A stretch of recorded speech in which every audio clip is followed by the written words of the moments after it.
मेरे प्रिय छात्र छात्राओं, मैं महेश झा, व्याकरण विषयक सहायक प्राध्यापक, कीर्ति नारायण कामाख्या संस्कृत महाविद्यालय महरैल मधुबनी, आप सबों के लिए आवृत्ति हेतु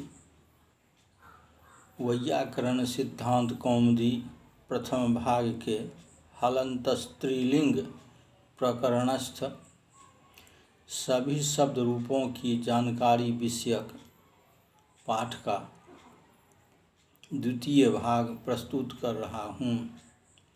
प्रथम भाग में उसनी शब्द के चतुर्थी बहुवचन तक प्रस्तुत किया गया, उससे आगे इस भाग में प्रस्तुत कर रहा हूँ।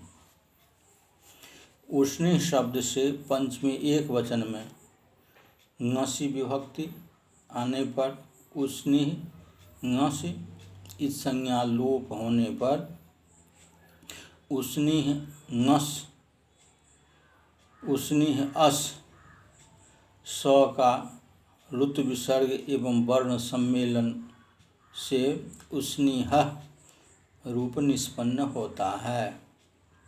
पंचमी द्विवचन एवं बहुवचन में उसनिभ्यां उसनिभ्यः चतुर्थी विभक्ति सदृश ही होंगे। षष्ठी एक वचन में उसनिहिङस इत संज्ञालोप स का ऋत विसर्ग होने पर उसनिह रूप निष्पन्न होता है।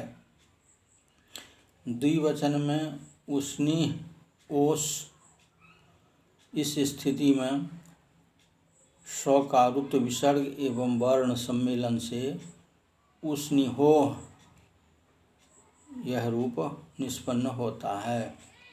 षष्ठी बहुवचन में उसनिह आम इस स्थिति में वर्ण सम्मेलन से उसनिहाम यह प्रयोग निष्पन्न होता है। सप्तमी एक वचन में उसनिह ङी इत संज्ञा लोप एवं वर्ण सम्मेलन से उसनिह यह रूप संपन्न होता है। सप्तमी द्विवचन में उसनिहोह षष्ठी सदृश ही होगा। सप्तमी बहुवचन में उसनिह सुप प की इस संज्ञा लोप कुइनन्तत्वात् ह को घ को खरिच से चर्त क स को आदेश प्रत्यय से मूर्धन्य स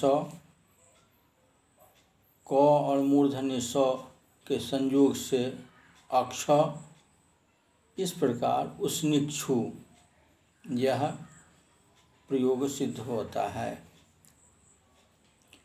तीसरा शब्द रूप दिव शब्द से प्रातिपदिक संज्ञा सु की उत्पत्ति इत संज्ञा लोप होने पर दिव स इस स्थिति में दिवऔत सूत्र की प्रवृत्ति होती है। सूत्र की जानकारी निम्न प्रकार है। सूत्र में सावनडूह सूत्र से सौ की अनुवृत्ति होती है। इस प्रकार इसका अर्थ होता है सु प्रथमा एक वचन पर में रहने पर दिव को औ आदेश हो।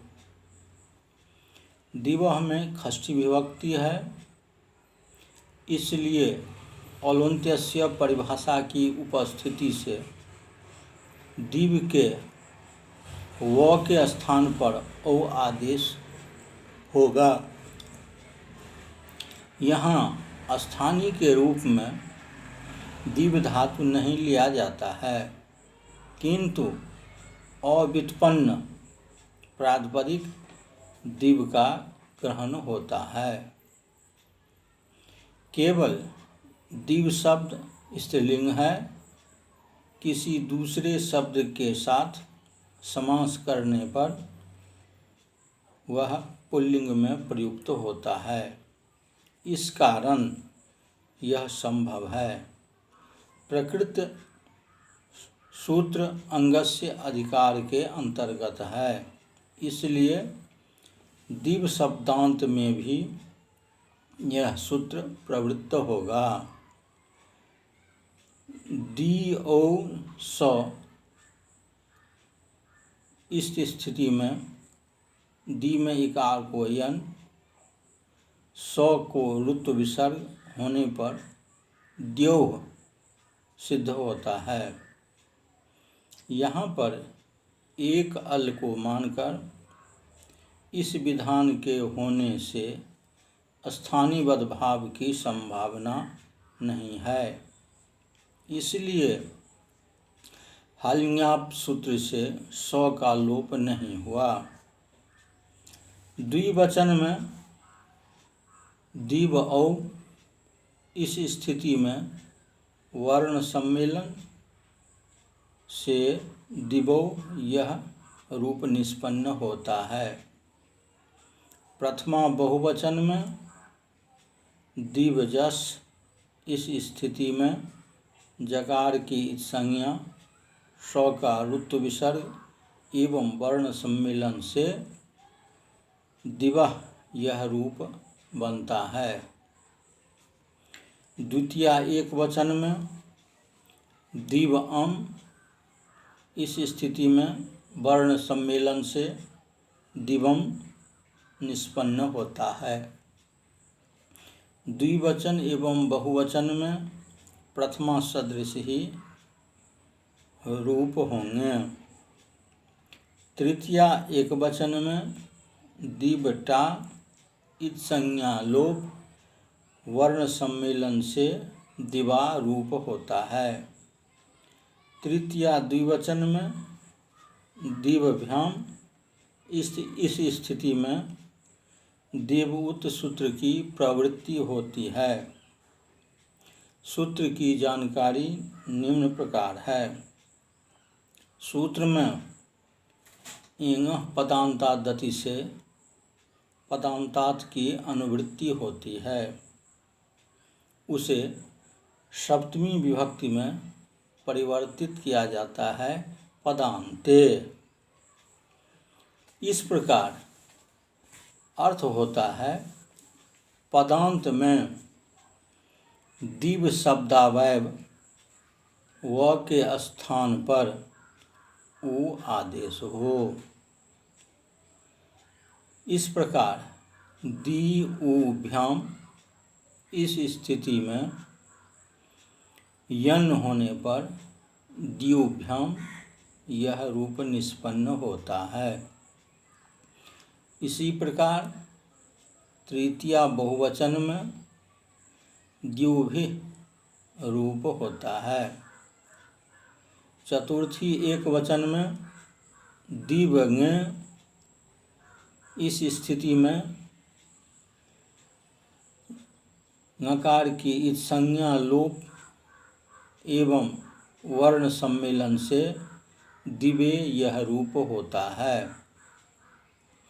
द्विवचन एवं बहुवचन में तृतीया सदृश रूप होंगे। पंचमी एक वचन में दिवंगस इत संज्ञा लोप एवं वर्ण सम्मेलन से दिवः यह प्रयोग निष्पन्न होता है।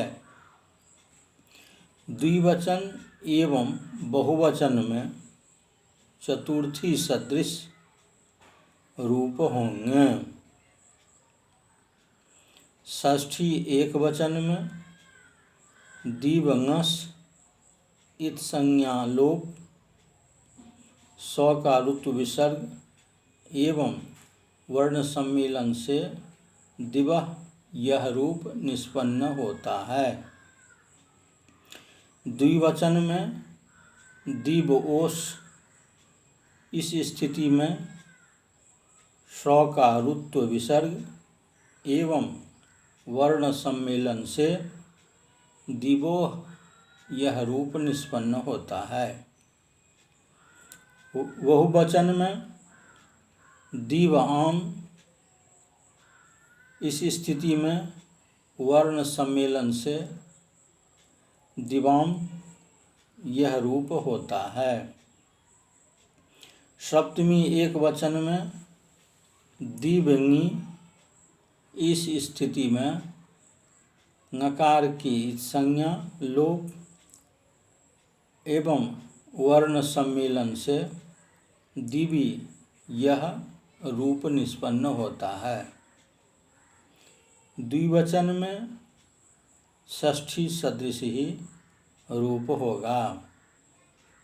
सप्तमी बहुवचन में दिव्य सुख, इस स्थिति में प की इच संज्ञा लोप, दिव उत, इस सूत्र से व को उ, यण आदेश प्रत्ययोः, इस सूत्र से दंत्य स को मूर्धन्य स एवं वर्ण सम्मेलन से द्युसु यह रूप निष्पन्न होता है। इससे आगे तृतीय भाग में प्रस्तुत किया जाएगा। धन्यवाद।